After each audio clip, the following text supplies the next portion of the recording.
ating tunghayan ang isang balagtasan mula sa ika-6 na baitang. Bigyan natin sila ng masigabong palakpakan.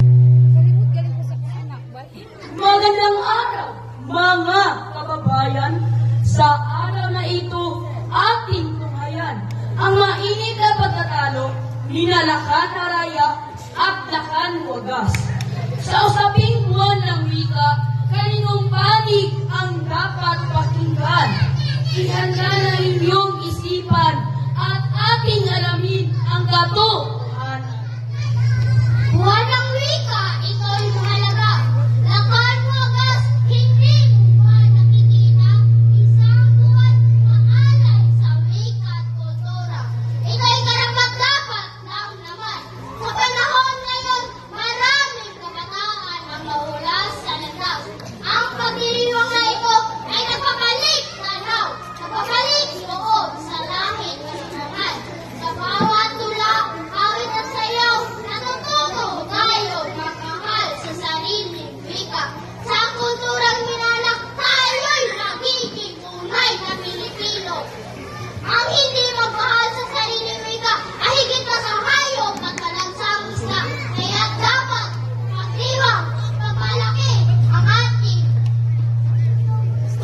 yaman at pag-asa. Lakan Araya, huwag kang mulat sa gawanan. Sa likod ng iyong paniniwag, ang isang buwang pagtutok sa wika, di na ba't mawawala ng tunay na diwang? Ano nga ba ang silbi ng buwan ng wika? Kung pagkatapos ito'y nalimutan na, kung ang wika natin araw-araw na kinakalimutan, sinusuong sa banyaga. Magsingit ang Lakan Araya sa pangarangat mo ng buwan ng wika. Kung ito'y isang palabas lang para sa mga na uuwi sa wala, ang wika ay hindi pinagpatiriwang sa loob ng isang buwan lamang. Dapat araw-araw itong pinapangagaan, isinasabuhay at hindi sinasabi. Paano mo nasabi, Lakan Wagas, na walang halaga ang buwan ng wika? Ito ay isang buwan ng pagbubuklod, ng pagbalik tanaw sa ating pinagmulan. Sa mga aktibidad, natututo tayong naumbok ang puso at isipan.